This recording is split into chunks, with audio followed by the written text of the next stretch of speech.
So good morning, everybody. Welcome to ALGECO final meeting. I will start by apologizing for this little delay, but we had some technical issues that we were trying to solve.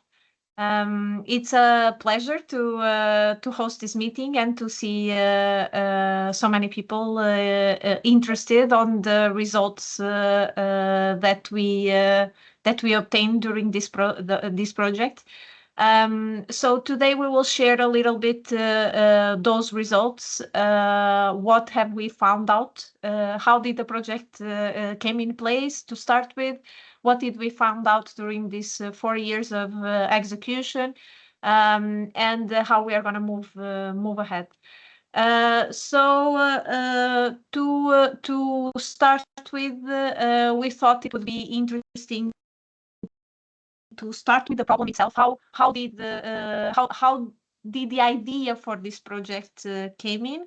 And for that, I will give the floor to Rune. I will leave it up for all the participants to present themselves and their institutions together with the work that they are gonna show.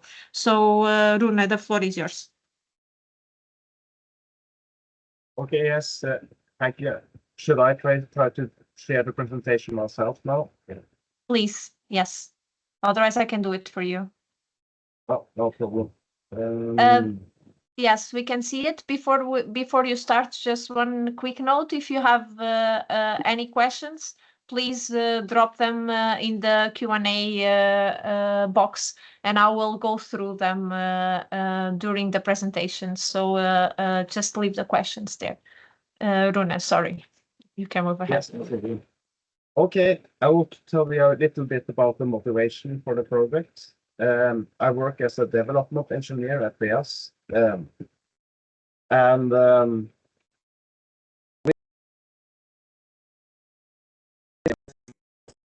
part of the solution. At least that was the starting point of this project. Veas is Norway's largest wastewater treatment plant, placed in the Oslo metropolitan area. Of course, being a wastewater treatment plant means that we are operating 24/7 all year round, every year. And we serve both Oslo, Asker, and Bærum municipalities, and to cover all we should do, we are around 100 employees. We have a strong emphasis of recovering the resources in wastewater. So currently we produce quite a lot of products for being a wastewater treatment plant already. But what we are looking here is to even enhance what we can do with treating 100 million cubic meters of wastewater annually, which also means that we treat around 3,000 tons of nitrogen coming into the treatment plant and around 340 tons of phosphorus.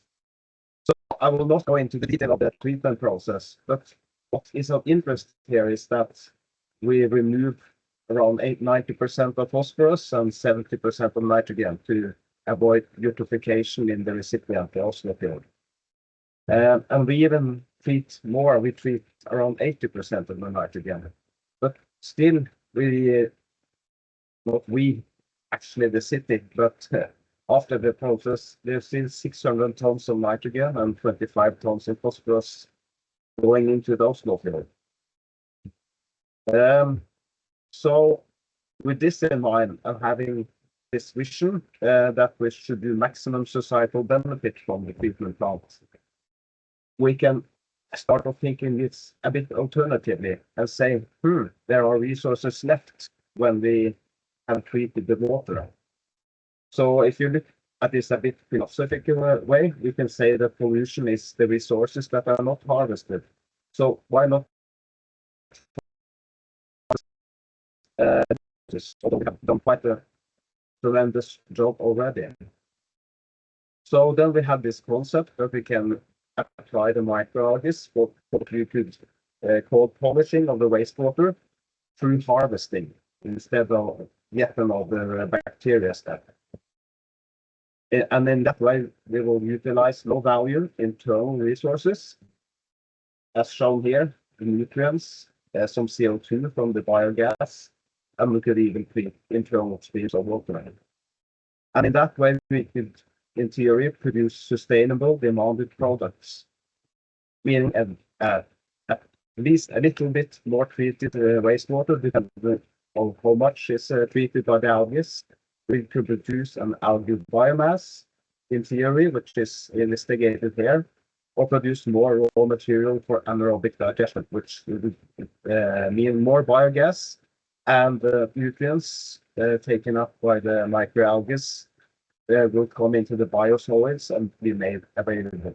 And we also have this ammonium product, where quite a lot of the nitrogen within that. But of course, one thing is to produce this, but it has to be done in an economically viable way and also sustainable. So preferably, so the solution should be net energy positive and also net CO2 negative, when you also take into account the products like the ammonium fertilizer and biogas. So with this, we set up this project, or was part of the project, to sort of answer if this concept could work. So yeah, that is sort of the introduction and where we started 4 years ago. Thank you so much. Thank you so much, Rune. I don't see any questions in the Q&A box, but I will maybe leave you one major question, because it's for us as researchers, it's of course very interesting to apply our research to real context and operating plants. But from your side, how did the idea of how were you introduced to microalgae as a solution? Really good question. But I think just conceptually that we already treat with bacteria. Yeah, there have been quite a lot of research in Norway where we already knew sort of what the algae could do. In that way, it was quite a concept to how to merge the knowledge that was already there to see could we actually harvest this remaining resources. So, and then there came some competence in NIVA and the willingness to look into this and use the competence. Yeah. A bit on knowledge and a bit on coincidence. Yeah, that's very interesting. Thank you very much. So I will then proceed with a very quick overview of the project, because Rune has already done a good introduction, an overall introduction. So I will.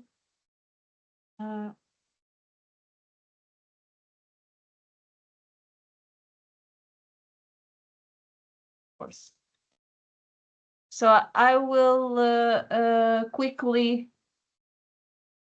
I think you're not seeing it worked before, and now it's not working, of course. So I'll try to share again.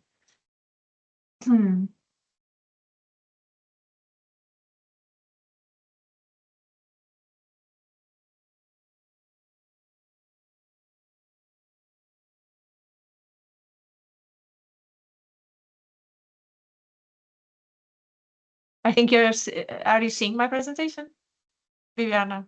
Yeah, yes, but it's not in the presentation mode. It worked, of course, it worked before.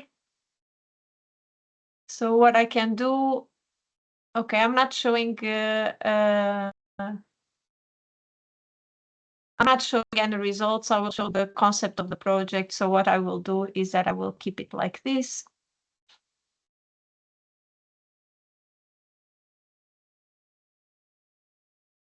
I will just keep it like this to so that we don't lose more time on it.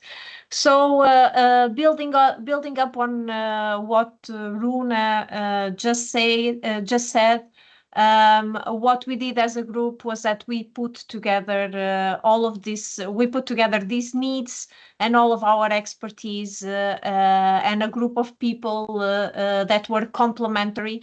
So in the consortium, we have research institutes, we have universities involved, and we have private companies that were working together in a way to try to solve the issues that Rune just pointed out. So in that sense, the main goal of the project, the overall goal, was to develop a cost-effective algae cultivation strategy to recycle the residual nutrients available in the tertiary wastewater, so in the wastewater that was being thrown away or released back to the environment. So for that, we had a project based on several work packages, which I'm going to show afterwards.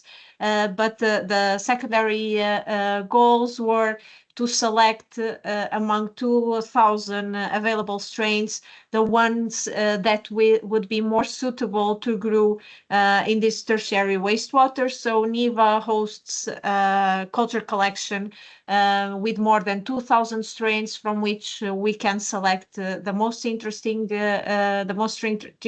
ones, and you're going to see all of that work.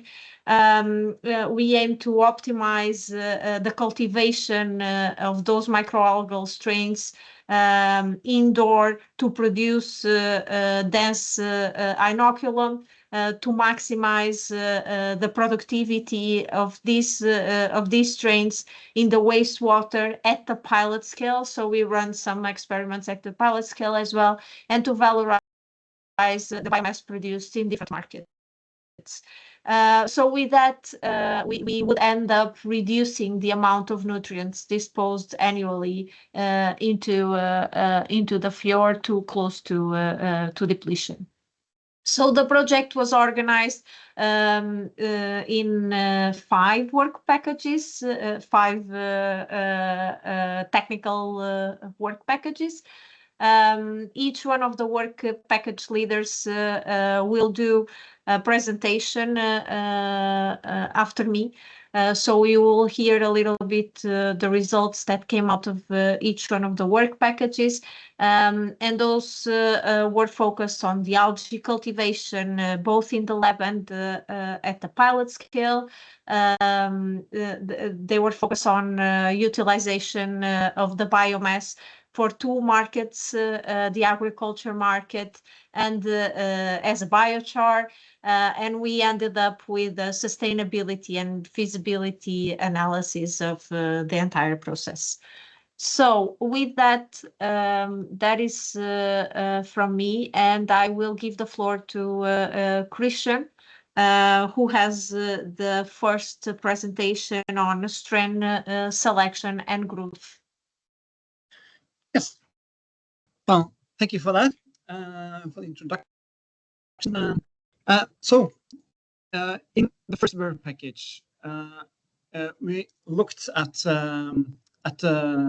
selecting strains and looking how to provide how we can make them grow well. You see here the people that have been participating in this work.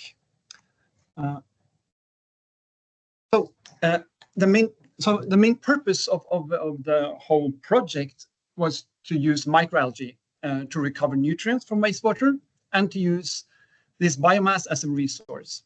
However, in the work package 1, the main purpose was to select algal strains that support this purpose, and also then to give insight into how we could promote, or what promotes and what limits these algae strains growth. We had 2 initial hypotheses. First was that filamentous algae they are more easy to harvest than non-filamentous algae. Sorry.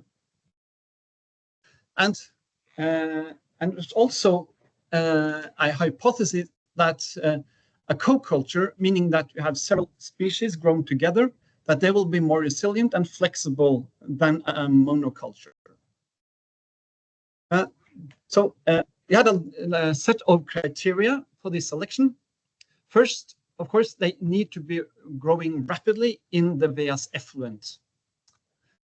And because the temperature in the Veas effluent varies between 8 and 16 degrees, they should grow at these temperatures. They should also be taking up the nutrients efficiently and also having a high cell density at the end. And as I said, they should also be robust and flexible. It's also very important because this will be later in really large scale, so it's much easier to scale up the process, or easier to grow them in large scale. It's also very important to find that they are easy to harvest. That's the reason for the filamentous strains. And because we are going to use the biomass for different things, they need not to be toxic. And a large part of the algae are cyanobacteria, and these are potentially problematic concerning toxicity. We use two main methods for the cultivation, or for the testing of the selection of strains. First, we run a series of high throughput screening with the 96 well plates, as you see here. And then we get a lot of these very efficiently and make these growth curves. And on a smaller set of after we have selected fewer strains, we then run more growth in larger flasks where it's possible to measure the growth rates more properly. So as Margarida already said, we started out with all the strains that we had in Norca collection, and just the pre-screening, we ended up with 48 strains, filamentous strains, that we were expected to be growing.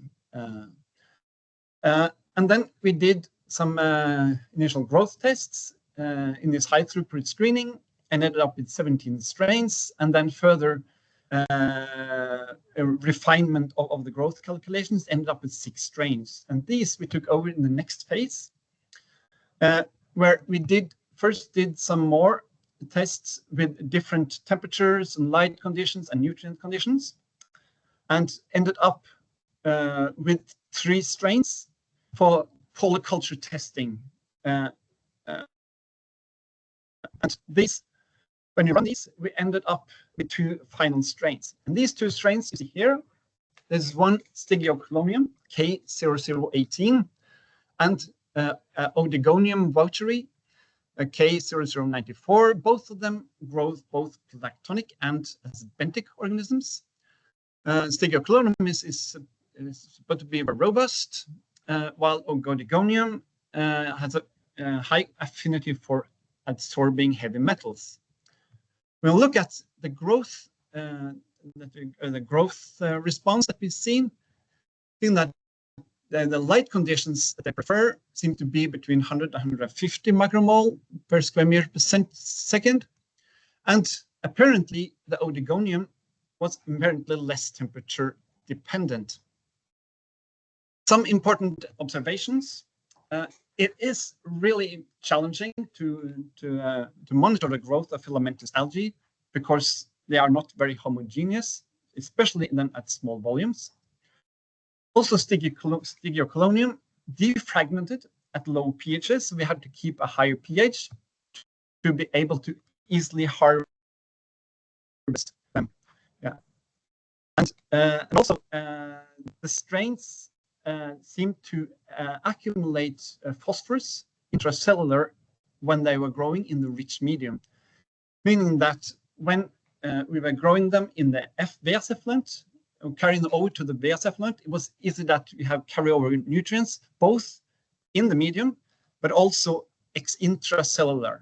So what we had to do was to run multiple rounds to wash cultivation rounds, to wash out excess nutrients, both from the initial medium and to deplete internal phosphorus. Here you see results from the upper part. The upper three figures are from the Veas test with Veas F influent. This has then relatively low concentrations of nutrients. Here we see that there is a drastic decrease in growth potential, overall growth in consecutive runs, probably because of phosphorus limitation. In the standard medium, the high nutrient medium, the concentrations of nutrients were much higher, and you got a much higher growth potential. However, when we look at the maximum growth rates at 12 degrees, they were apparently similar between the two strains. The other two strains for the Veas effluent, and also for both tests. It seems to be a limited reduction between rounds for pure cultures, first, but not for the co-culture. Then it seemed to be a little bit decrease, and it was somewhat the maximum growth rate was somewhat lower in the Veas effluent than in rich phosphorus medium, rich medium. When we look at the nutrient depletion in the fourth cultivation round, so when there was no carryover of nutrients, then here in the Veas effluent, you can see that well, first with the K0094, we had some contamination. That's why you see this large variation. But what is interesting is that you have much lower growth in the co-culture than in the other rains. However, the depletion or they stopped growing more or less after about a week. Looking at the nutrient depletion, then it seemed so that that phosphorus was depleted. As you see here, phosphorus was depleted, and that was the blue line. The phosphorus was depleted within about 3 to 4 days.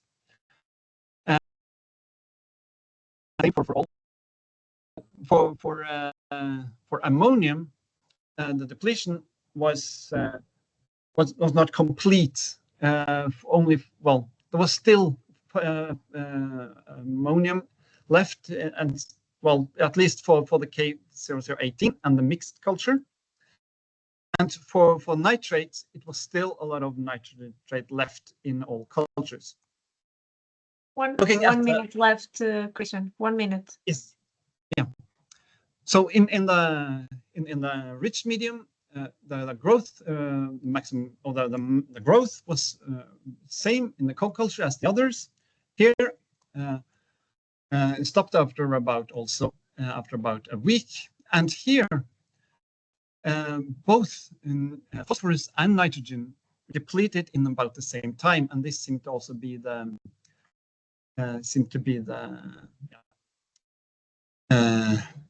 cause of the depletion.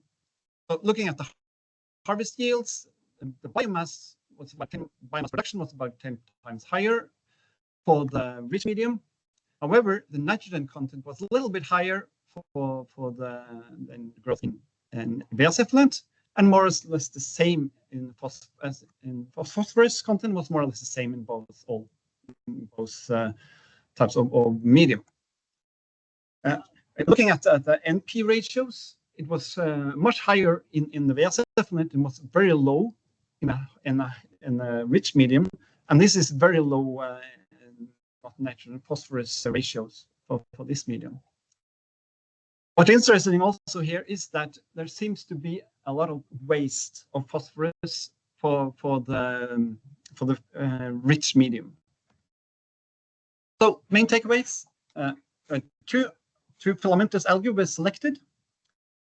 The maximum growth rates of pure cultures remain constant during consecutive rounds of cultivation in Veas effluent, but decrease slightly in co-culture.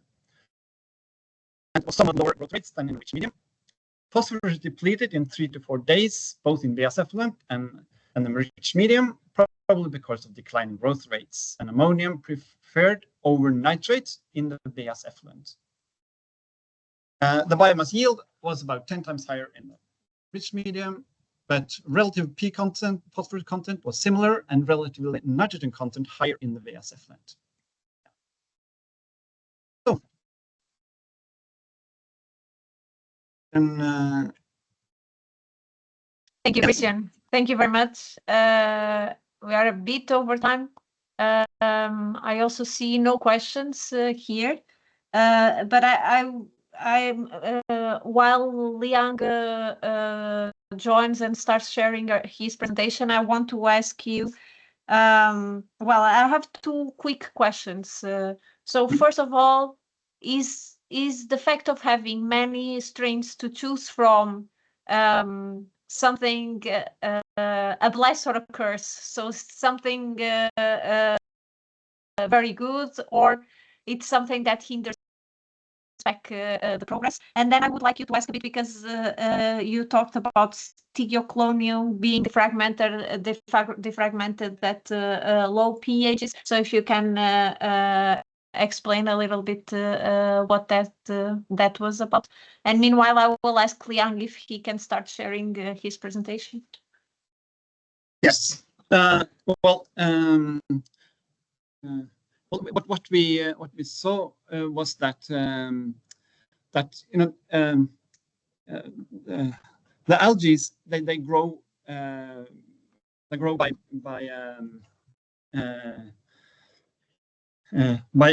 elongation, meaning that if they are stressed, they may also be abrupted, or be they end up fragmenting long chain, no longer long chains. And of course, when that happens, they will be much more difficult.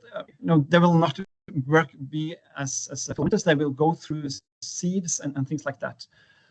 So that it could be a big challenge. Yeah. And as I said, that it was very dependent on pH. So we should have a high pH to omit that problem. Mm-hmm. Regarding a lot of strains, of course, it is very nice to have a lot of strains to select from.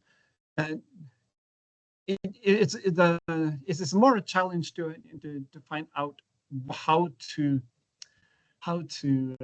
select the criteria, because what we ended up with was to select just based on growth rates. But as you will see later, what we want to end up with is an algae that are worthwhile harvesting also. So yeah, so we may want to, if we know more about each strain, also what they can be used for, then that will also be a huge benefit for also an important aspect to take into account. Yeah. So it's good to filter out. Thanks a lot, Christian. There's a question in the chat. I will ask you if you can go there and answer directly in the chat, because we need to move ahead. I will give the floor to Liang, who is gonna talk a little bit about the biochar application. The pilot production will be done afterwards due to time limitations. So we will start with the application first. Liang. Yes. Thank you for the introduction. Can you hear me? Yes, we can. Yes, my name is Liang Wang. I'm working as a research scientist in SINTEF Energy Research. Today I'm going to give you a brief summary about biochar production and application from the ALGECO project. So as probably has been introduced, so one of the main purpose of this project is to develop the algae-based new products. Here are some three main activities that has been tapped along the lifetime of the project. One of the ways to utilize microalgae or develop products from microalgae is to produce the bioalgae into the biochar as a final product. So from our side, we SINTEF Energy Research, so we have done quite intensive, comprehensive work about the produced biochar from microalgae and characterize them with for the recommendation of the application of the microalgae-based biochar product. As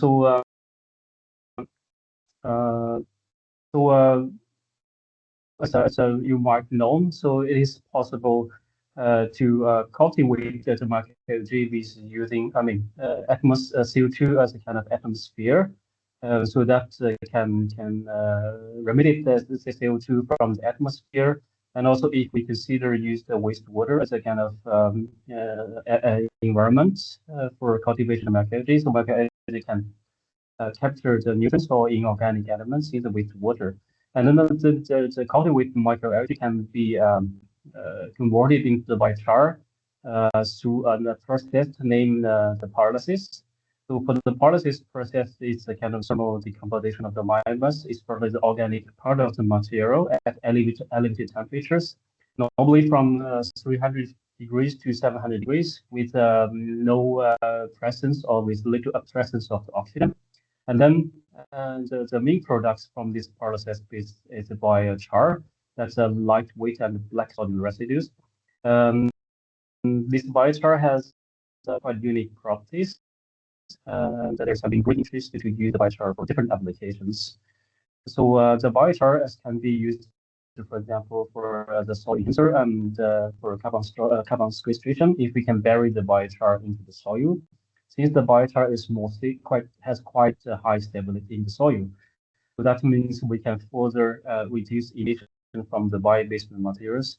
Then it decomposes naturally in the environment.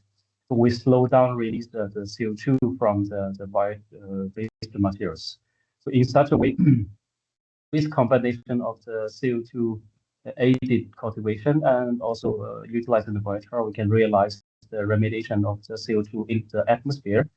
So from our side, so we focus on also this talk. We focus on the production of the biochar, and so as I mentioned, the pyrolysis of biochar production is a thermal chemical conversion process. So we did two kind of tests with the microalgae that has been produced from the project.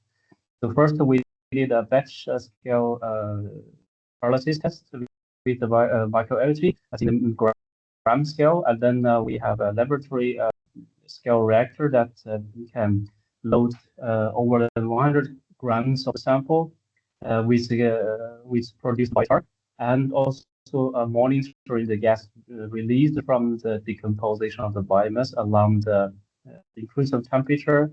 At the same time, we collect the liquid products from the biochar production process. So in such a way, so we can obtain the yield of the products from the biochar production process. We can get the information about the release of the gas and also composition of the gas produced from the biochar production process, because we can use the gas from the pyrolysis process as a fuel that can be burned and to provide heat that can feed back to the pyrolysis process itself. Here are some selected results regarding to the production of the biochar from the microalgae.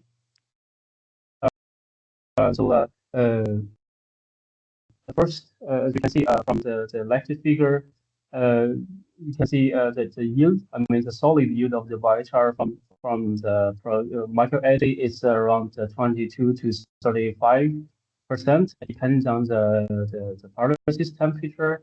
The higher pyrolysis temperature, the more intensive decomposition of organic fraction of the microalgae, so that means less biochar yield.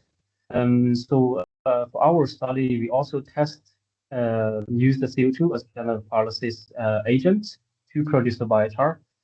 Because based on our previous studies, we noticed that the CO2 can play a certain role to modify the property of the biochar produced from different kind of biomass materials. At the same time, the CO2 can react with the volatiles and the gases from the pyrolysis process that make the gas from the general pyrolysis process with enrichment of the CO, so that it can increase the heating value of the gas product from the pyrolysis process. So on the rest figure, you see that when we use the CO2 instead of nitrogen as a pyrolysis medium, there's a minimal decrease of the biochar yield. That's good. And at the same time, there's a much less liquid but higher gas generated from the pyrolysis process. Normally, if you can see, for the initial biomass, over the 45, even the 55% of the initial mass will end up the liquid. That's always a challenge to handle and disposal for the pyrolysis process or biochar production process. But when we use CO2, the yield of this the liquid decrease quite evident. So that makes the practical operation of the pyrolysis of biomass more feasible. And in addition to the production, we also did analysis of the biochar with different analytical techniques. Here are some results. So first, we detect the elemental composition of the biochar produced from the microalgae. In addition to that, we also analyze this, of course, the property of the raw microalgae for compression purpose. As you can see, for the raw microalgae, that indicated with the bar is a green, light green color. It has around 42% carbon. After pyrolysis, the carbon content considerably increased. And at the same time, both the oxygen, hydrogen, and the nitrogen, oxygen and hydrogen content decreased. It is interesting to see the nitrogen content of the biochar produced with using CO2 atmosphere is quite high. So that means the CO2 can involve in the pyrolysis process that retains the nitrogen in the biochar. That's good when we use the biochar for soil applications, because normally nitrogen can be sourced for the kind of valuable nutrient for plant growth. And also you can see both the hydrogen content of the biochar produced with nitrogen and the CO2 as the atmosphere. This content of these two elements are different. So it further indicates that the CO2 can alter the property, especially some surface chemistry of the biochar that can be used for certain applications. In addition to the organic elements, we also care about the inorganic elements. As you can see, the biochar produced from the microalgae has quite content of calcium, potassium, magnesium, phosphorus, and iron, aluminum as well. So most of these elements are nutrients nutritional elements that can be very critical for plant or growth and the cell health of the soil. So it is possible to use the biochar from the microalgae as kind of soil improvement agents to increase the fertility of the soil. But at the same time, we have to also pay attention to some other elements like the zinc and also cobalt. This can be rather a challenge for soil health. So in addition to the inorganic elements, organic elements, the biochar normally on the surface are rich in the functional groups. So the functional groups normally are some chemicals with a specific chemical composition or a combination of them. On the left side figure, you can see there are some examples of certain functional groups that can be detected by this FTR, one of the analytical technique. So we can see in Norway the biochar contains 4 functional groups. But for the biochar produced from the microalgae, it has other kind of functional groups as well. These functional groups are very important when we use the biochar for different applications, like the soil applications. These functional groups can react with the surrounding atmosphere, with water, and to generate also positive or negative effects regarding to the plant growth and the soil health. If we use the biochar, for example, for water treatment, these functional groups can be very important as kind of active site that absorb, for example, heavy metals and dyes or pollutants in the water. So both the content, absolute content, and also the type of the functional groups on the surface of the biochar are very critical. In this study, we see that along increase of the production temperature, the amount of the functional groups decrease both under CO2 and nitrogen atmosphere, because with higher production temperature, there's a further decomposition of these groups, so they become less.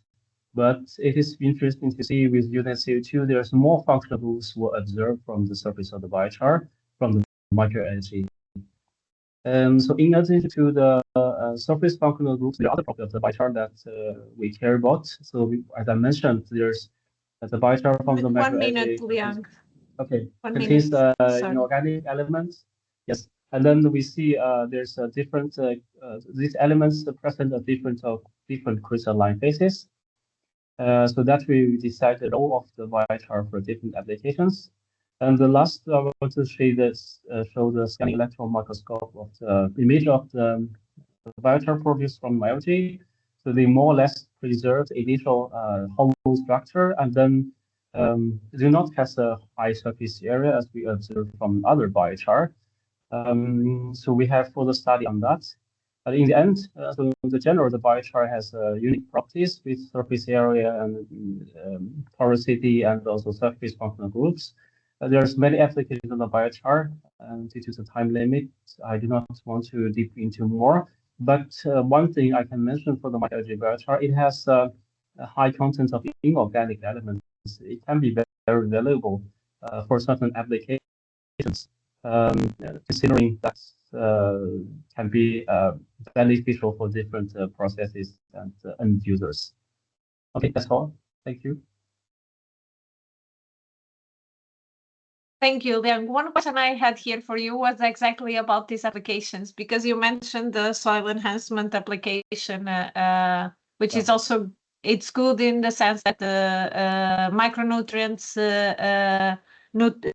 nitrogen also gets retained there in the biochar. But are there any other applications that would be good that we could consider using the biochar that is produced here? As I mentioned, so the biochar from the microalgae has a high content of inorganic elements.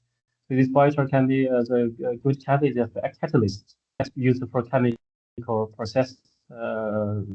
processing industry, because it has quite high activity and also high capacity to convert different chemicals as desired. So the probably catalytic role of the microalgae biochar can be considered. Yeah, that's interesting. And also the concept of using microalgae with this specific application was also in the way of trying to integrate it in a Veas plant, right? Yeah. So because they also have it available. So it was also a trial of trying to understand if we could integrate this application. Okay, thank you so much. Thank you very much. I know you're very limited in time today, so it's very nice to have you here with us. And I will then give the floor to Bibiana, and I leave it up to you to introduce yourself, Bibiana. Thank you. Thank you, Liang. Yes. Hi, can you see my presentation? Yes, all good here. Yes, good. Thank you. So yes, I am Viviana Gomez Crespo. I am a senior researcher at NIVA, and I am the Work Package 2 leader. So what we did in Work Package 2 was to grow the algal biomass that was used in Work Package 3 and Work Package 4. And for this, we developed a two-stage algal cultivation system. This is a diagram of the system we developed. And this was developed in the NIVA research station at Solvestrand, that is south of Oslo. For this, the first stage of this system is the cultivation of the inoculum in high productivity photobioreactors indoors. And this gave us a very good inoculum.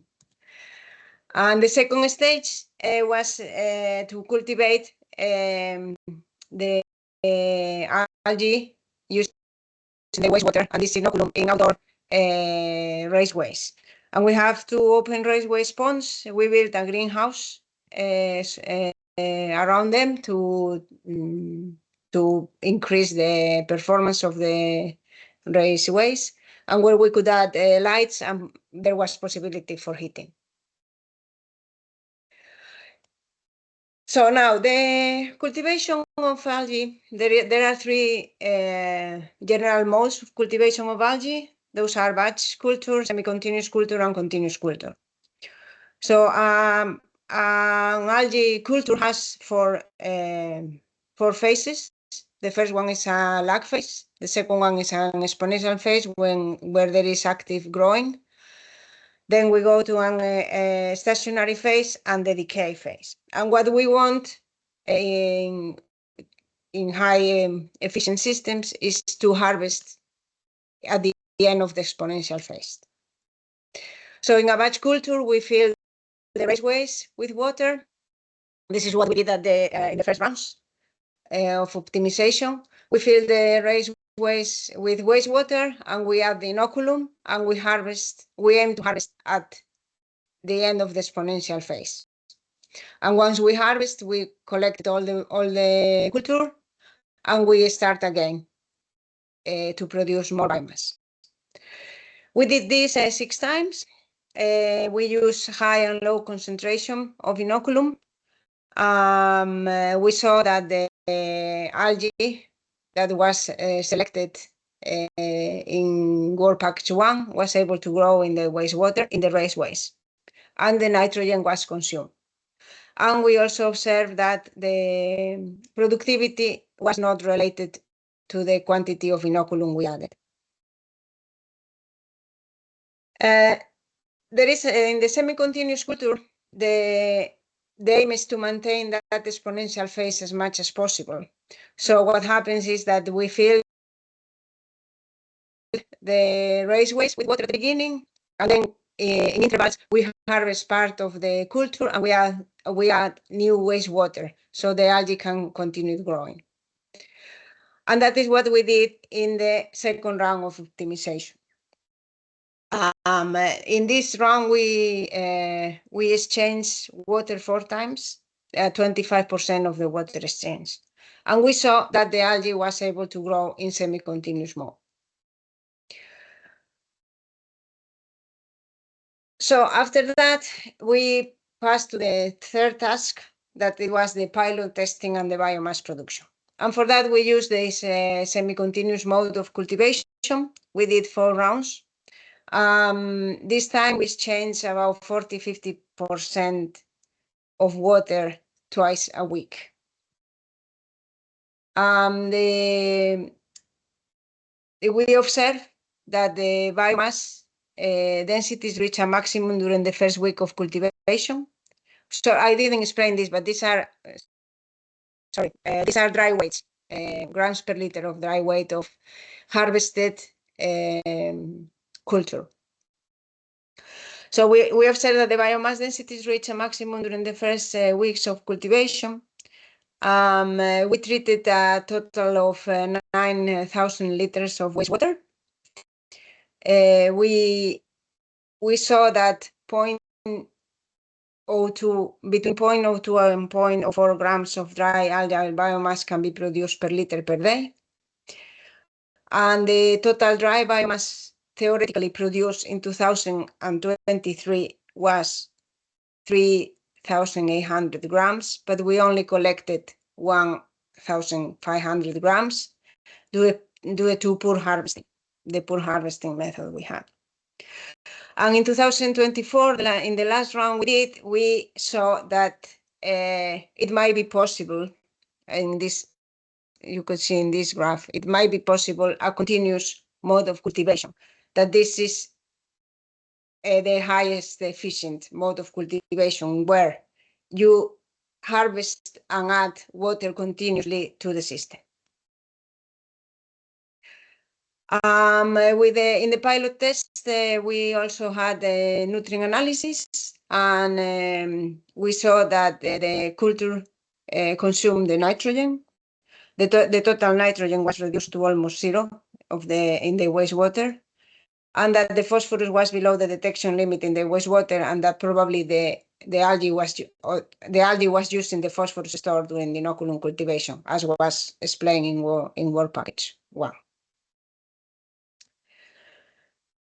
And the conclusions of this work package was that the culture works well in semi-continuous mode using the wastewater in the 2-stage algae cultivation system. And the last round may indicate that a continuous system with biomass densities between 0.1 and 0.2 grams per liter is achievable. The culture consumed the nitrogen, the phosphorus was below the detection limit in the wastewater, and the algae used the phosphorus stored during the inoculation cultivation. We collected 2.5 kilos of dry biomass during the pilot cultivation that was sent to our partners. And as I said, there is room for technical improvement, mainly in the harvesting method, but testing of the harvesting possibilities was not included in the proposal, and therefore was not covered in the project. And then we also produced data for work package 5 for the life cycle analysis and the technological economic analysis. And that is me. Thanks a lot, Viviana. Thank you so much. It was very nice to see all the results together. Yeah, thanks.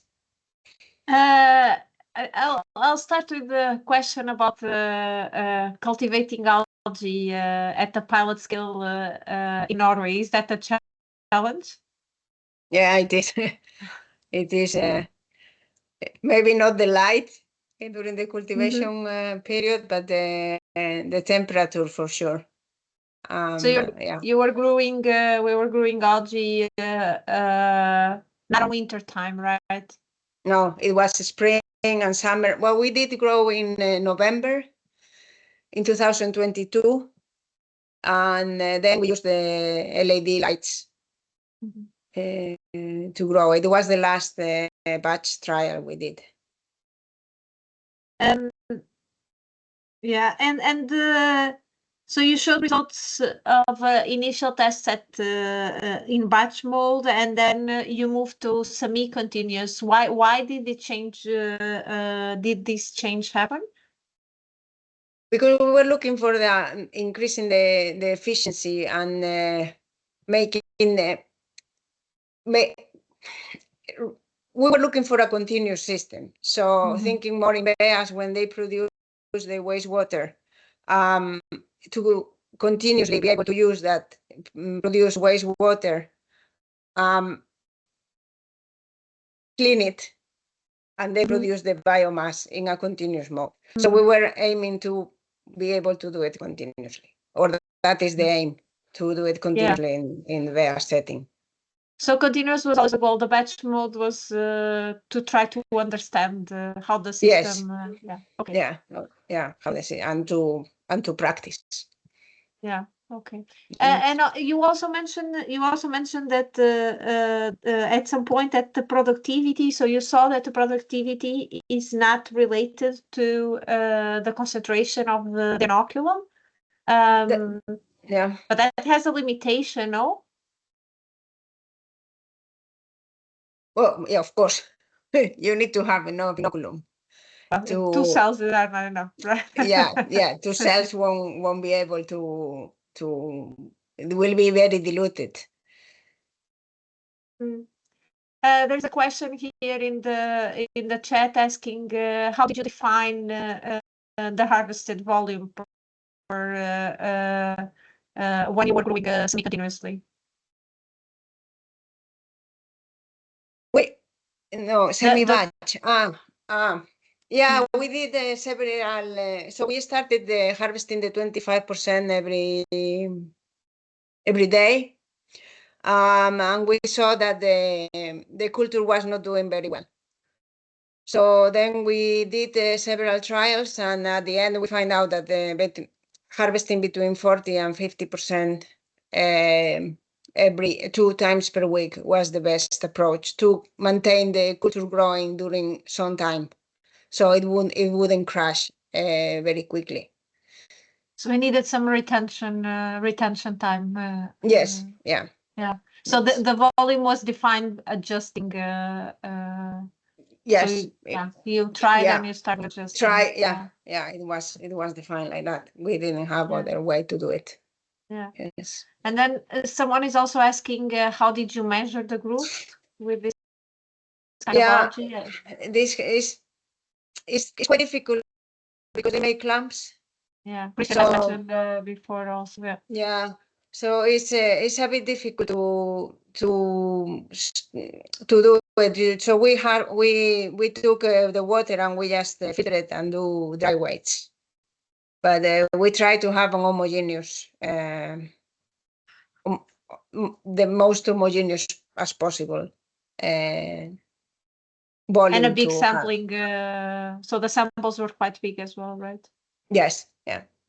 They were. I cannot remember. You remember the number? I think it was close to a liter. I think it was close to a liter. Yeah, it was. Yes. Okay, thanks a lot, Bibiana. You're welcome. Thank you. It's very nice to see it, and also for being on time. I will then give the floor to Jorun, which is going to talk about agriculture applications using the biomass that Bibiana produced. And Jorun, it's yours. Yes, I am Professor Jorun Olsen from the Norwegian University of Life Sciences, and I've been leading the work package 4 on plant growth experiments. And in that, we have tested algae as an organic fertilizer and a biostimulant, and we have studied lettuce in both respects, and tomato using the algae as a biostimulant. Scientist Rikke Bryn Røsåsen, postdoc Shona Imnes, master student Marilyn Nicole Macy, and master student Fredrik Skistad has done the practical work, and myself and Professor Sissel Torre has been supervising, and we had some help from technical staff, and we have cooperated on root microbiome studies with Flinders University with Professor Martin Breed. This is an overview of the experiments we have performed. We have done 2 repeated experiments of using algae as fertilizer on lettuce and a mineralization study. We have also studied the effect of the algae as biostimulant in lettuce in 3 different experiments, and in one of them, we also studied the effect of the algae on the root microbiome using metabar coding. And then one of the master students, together with Shona, also studied effect of the algae on tomato, using it as a biostimulant, and both in hydroponic culture and in peat and compost. The red frame, you should look into that because there seemed to be quite a lot of variation in nitrogen in the algae. The different batches we received had from 1.2 up to 4.4% nitrogen. And since we added algae to the growth media, to the peat on nitrogen basis, we had to add very different amounts of algae. And of course, looking here, for instance, at the fertilizer experiments, you can see that in one experiment we added 7 grams, in another 25 grams.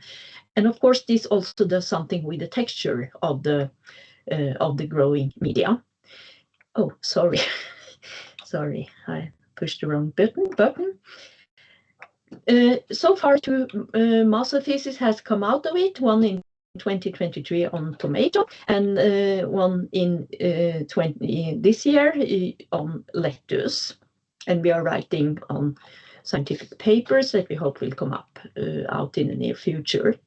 This is the overview of the analysis done in the experiments. We have studied plant growth and morphology, a lot of different parameters. We have done the full element analysis of algae growth media and plant leaves.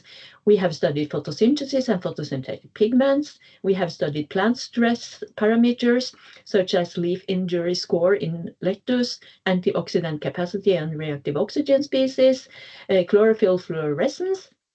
We have studied water usage, and we have done this root microbe metabarcoding in one experiment in lettuce, and also studied nitrate mineralization of the alga. This is just briefly about alga mineralization. We did that under 2 different temperatures. Here 10 and 20 degrees are shown, or experiments. And of course, the main take-home message is that it takes some time to release the nutrients from the alga. We compared with some chicken manure and also just pure peat. This slide shows photos of from 2 experiments where we used alga as a fertilizer in crispy lettuce. And in those experiments, we had only peat and peat with alga and watered only with water in both cases. And we compared with peat and peat with alga where we watered the plants in addition with mineral nutrients. And then we studied the growth and development, and the take-home message here is that there was variation between the experiments. In experiment 2, we saw smaller leaf area when we had added alga to the peat and a lower dry weight. But in the first experiment, we didn't see any such effects. So there was some variation. Looking at stress symptoms, we scored, for instance, the leaf injury in the lettuce, and we saw also variation there. There was less damage with alga in the first experiment, both in inner and outer leaves, and also there was a lower antioxidant capacity, indicating that the plants were not under stress, but that they did very well and did not have to upregulate their antioxidant capacity. In the second experiment, there was more damage with the alga in the inner leaves and some trends of more alga in the outer leaves and trends of higher antioxidant capacity.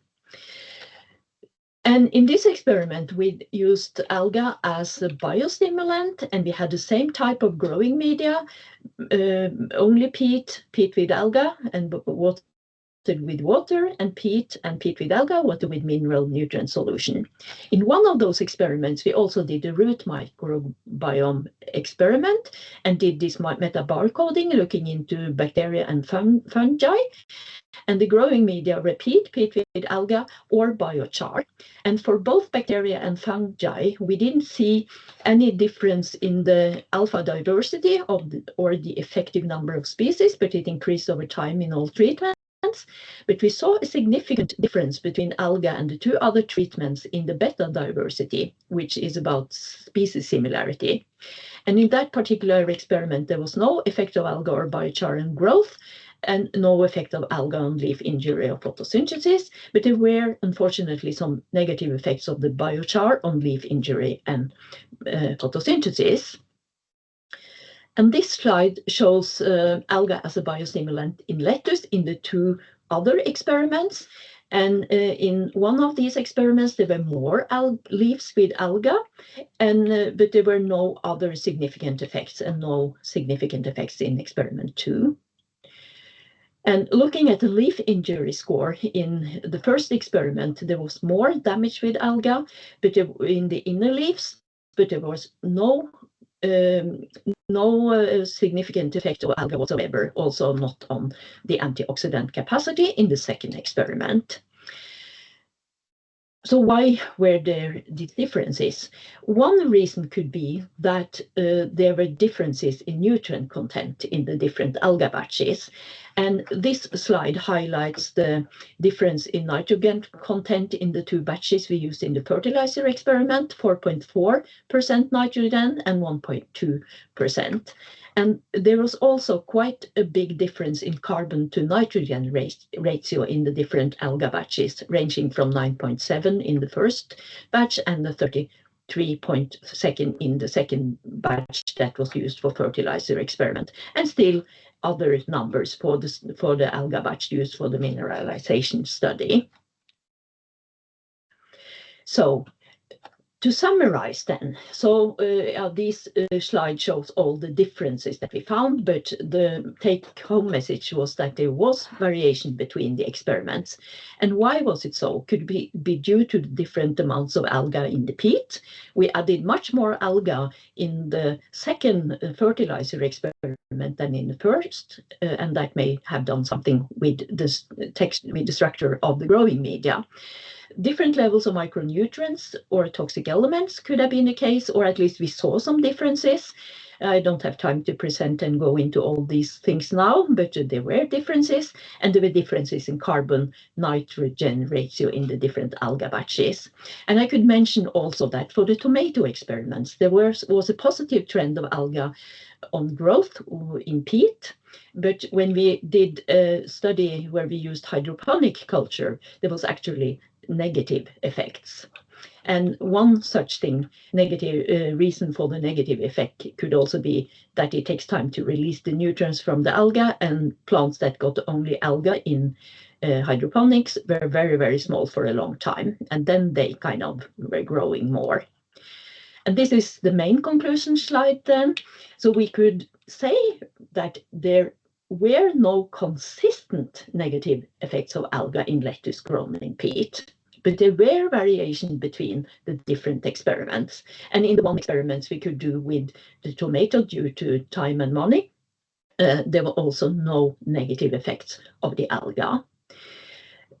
So alga could possibly be used as a nutrient supplement, but in a greenhouse cultivation, if alga preparates like this is to be used, there has to be a standardization of the contents in the alga preparate, of the nutrient contents, carbon-nitrogen ratio, for instance, and also possibly other compounds that could impact growth negatively, as we saw in some cases. But we didn't do any, we don't have the full data on what other things the alga contain. They could be phenolics, which are known to inhibit growth, for instance.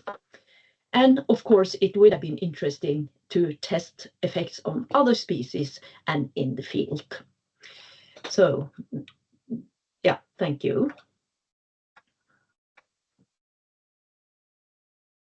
Thank you. Thank you very much. I have a few questions because one is exactly what you were just talking about here at the end. Because there's a lot of focus on nutrient content, on macronutrient content, but secondary metabolites with activities can actually play a role here, and they are known in the microalgae, right? What kind, so besides the phenolics, what kind of metabolites could be playing a role here? Yeah, I'm not sure what is in those specific alga, what type of secondary metabolites they have, because in at least in the plant kingdom, there's a large variation between species on what kind of secondary metabolites they contain. Mm-hmm. So what is very well known is that different phenolics, there's a lot of phenolic compounds, and the phenolic compounds vary among species, and many of them have been shown to have negative effects on germination, on plant growth. Tannins is another large group that also has been shown to have a negative effect on plant growth. So I cannot say exactly what's in these alga, but there's certainly, yeah, there are phenolics. I saw there were some data also on that. some of the presentation. Because this is probably the field in which more studies with algae has been done, and correlations to algae having fertilizing activity, biostimulant activity. So it's also very much related to the species of algae being used, and probably an interaction with the plant species as well, right? Yeah, so maybe that could be important in a new project to kind of study that more, and which alga species could be good to be used as fertilizers. Maybe not all alga species are good for that, but I'm not an alga expert, so I don't really say much about it. Yeah, thank you very much. It was very nice to see. So I think we move now to our last presentation of the day. Ryan, you have this difficult task. The floor is yours. I wouldn't say it was a difficult task. It was a nice task. It was very nice working in this project together. But my particular task is work package 5 later, is to do and focus on the sustainability and techno-economic assessment of the ALGECO algae strains. Before I get into that, my name is Reino Born, and I'm from the University of Agder. And within work package 5, we've had a couple of other people helping out. So it's not just my work that we're showing today. When we started the project, there was some hope that the algae can be used in various formats as biochar or as a soil additive in some form. And it turns out that this particular strains of algae are not necessarily well suited for what we had thought about at the beginning of the project. The question is, what can it be used for? And also, part of the beginning of our research, we want to understand, is there anybody else doing this kind of water treatment polishing in anywhere else? So we did some, took a good systematic literature review, and we found that basically almost nowhere is there any upscaled cases of algae grown with treated wastewater. And for those of you who are watching on the stream, please, if you know somebody, or if you've heard of something where they've upscaled to the scale of a wastewater treatment plant, please write it down in the chat, because we're very interested to learn a little bit more. And this is for tertiary water treatment or polishing of water treatment. So there's a lot of different algae that are being used to treat raw wastewater, but not for the polishing process. So this is a good distinction to make. So then, looking at what our task was, we wanted to decide what could we actually use this algae for.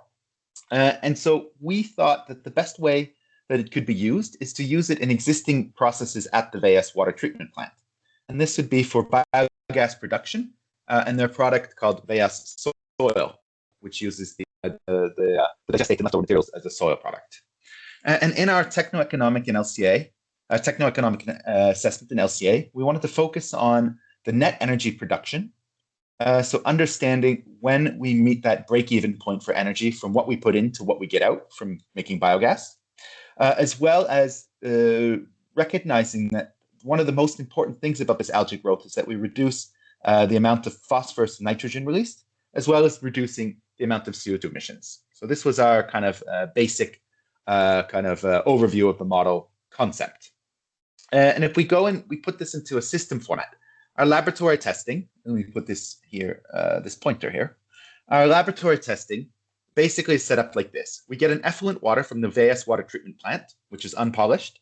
We put it into the raceways, we inoculate it, and we test it, and we get a certain amount of algae that comes out of it. And we have a certain reduction of nitrogen and phosphorus, which is nearly 100%.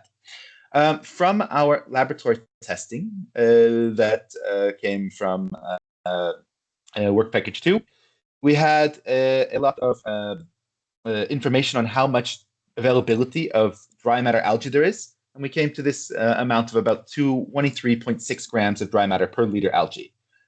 So based on our laboratory testing, what is the amount of algae that could be harvested is just a bit over almost 2.2 kilograms.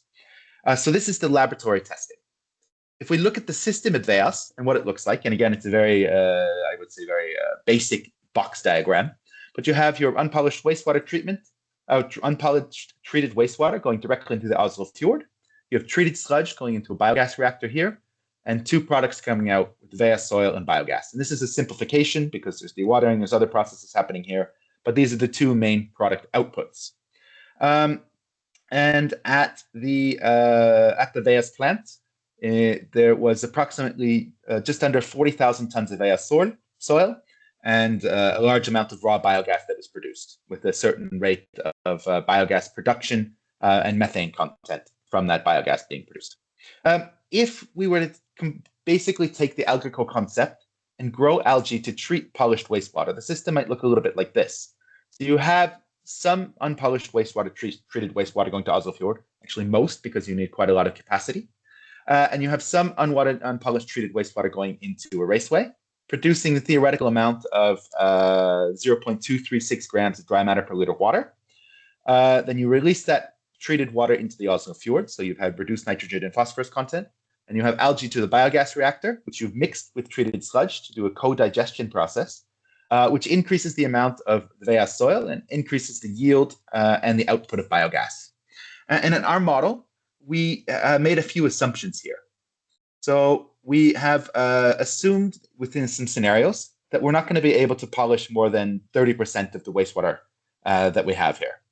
So this is just due to capacity, size, and space issues, but this is just for the basic kind of understanding of what is economically viable. So approximately, we've put into our model 9 scenarios, where 10 to 30% of the water, polished water is treated. We have an increase in methane content. We have an increase in this Veas soil based on the mass balance of the system. And we've made an assumption of a reduction of up to 90% of nitrogen and phosphorus, which is lower than in the laboratory testing.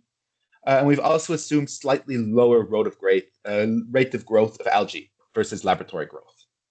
And within our kind of model parameters, we wanted to know the entire algae production in the entire system. And we used laboratory testing from the last run of algae cultivation from April and May of 2024.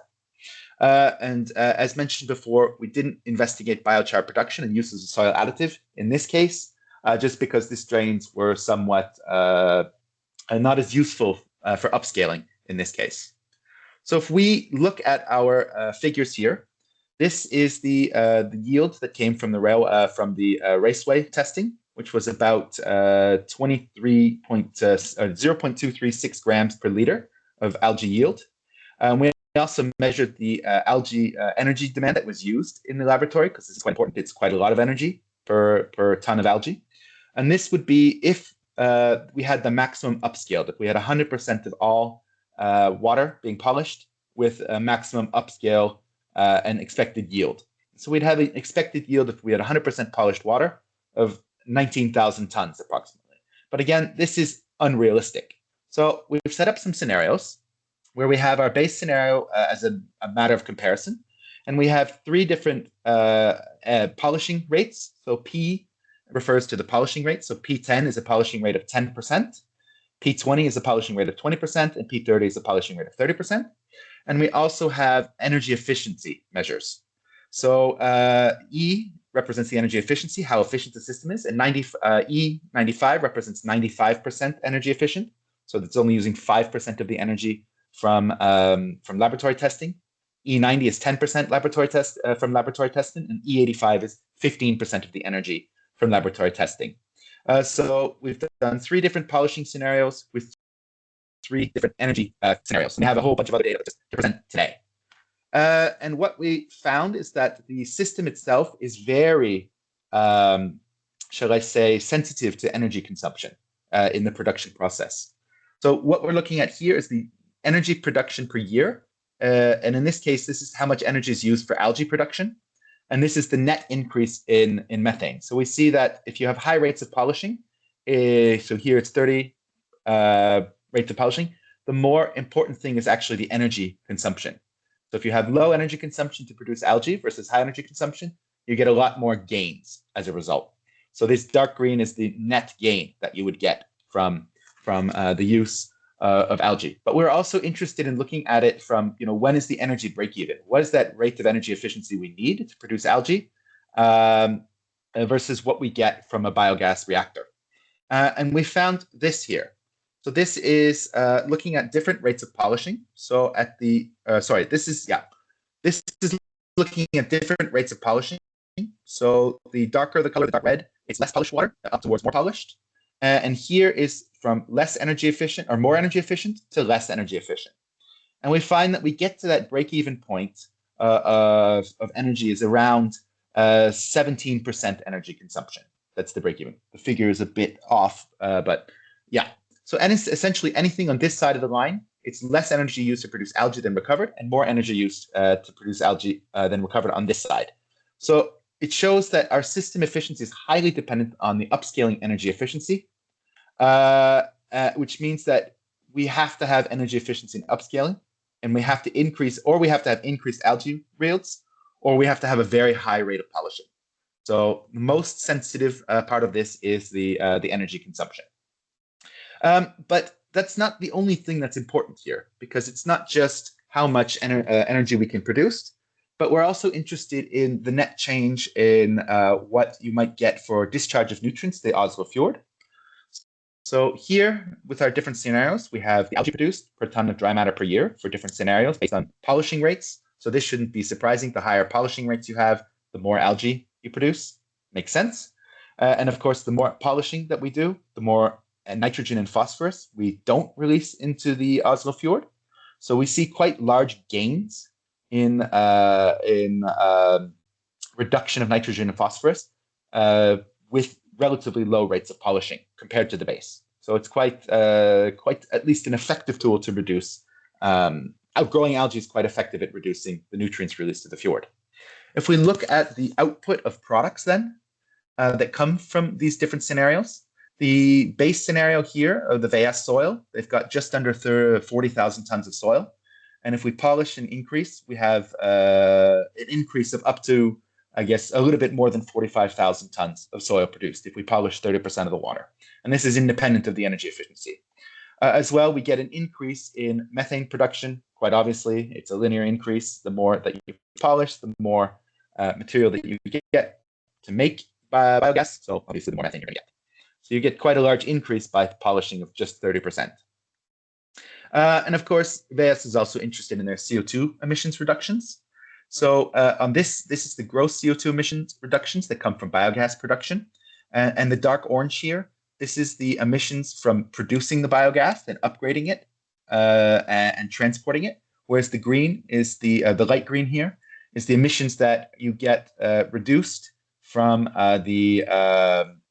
from using the biogas as a replacement fuel for diesel or other fossil fuels. So in the base level here, we've just under 20,000 tons of CO2 reduced per year by producing biogas. But if we get to polishing rates of up to 30%, then we can reduce the biogas CO2 emissions by up to 27,000 tons. So it's quite. It looks like it's not a very big difference, but it's quite a significant difference, which we see here on this figure, which shows the net change in CO2 emissions that you might get from polishing rates. So it's quite significant. And if we look at the ALGECO algae and the use of microalgae for polishing water, it's not just what you get out of it as a product, but it's also the reduced environmental harm that you do. So this is quite important to note. So if we are going to discuss and conclude a little bit about this techno-economic assessment, the reduction of the CO2 emissions is possible, even with relatively low polishing rates. And the same goes for the nitrogen and phosphorus emissions. And we used a somewhat conservative 90% reduction rate, which laboratory testing is closer to 99%, if not more. So we were a little bit conservative there. But if we're talking about the system efficiency, there's three main factors. There's how much algae is yielded as well as harvested, so high rates of yield and harvest. The energy demand to make the algae production. And in order for this to make sense, at least from an energy balance perspective, is to reduce it by 85% compared to laboratory tests in order to be viable. So this would require quite a lot of energy efficiency, as well as the rate of polishing water. So even with lower rates of polishing of water, as long as you get this energy reduction, you can make positive both environmental gains and product gains and energy gains from the system. So yeah, that's it from me. I hope that I answered not answered questions, but I'm ready to answer any questions that you might have. Thank you very much, Bryn. It was very interesting. To start with, there's a comment on the chat. Laura Monteiro is saying that A4F is working on tertiary urban wastewater. Okay. So can reach out to them.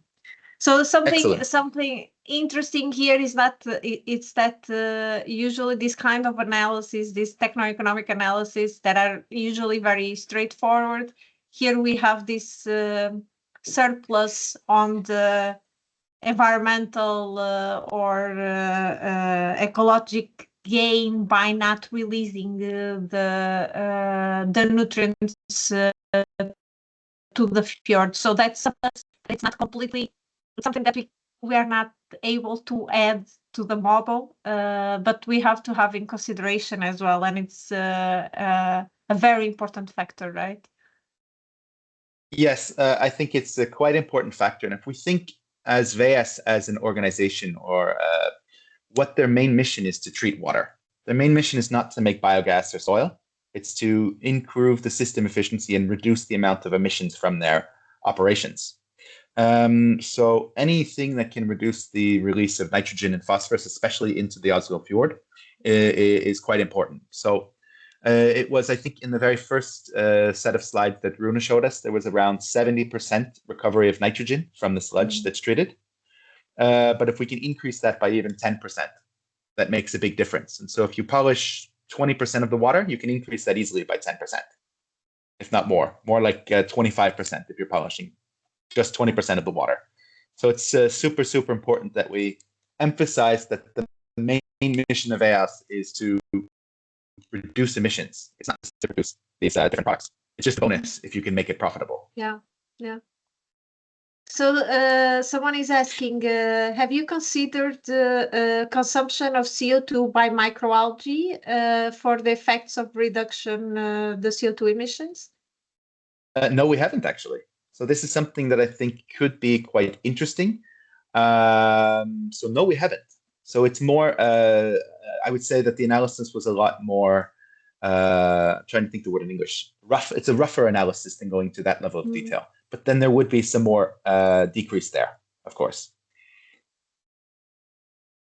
Yeah, okay. Then if there are no further questions, we are already over time, so I think we will close here. I want to thank all the speakers. Thank you so much for taking the time and showing, putting together all the work that has been done here.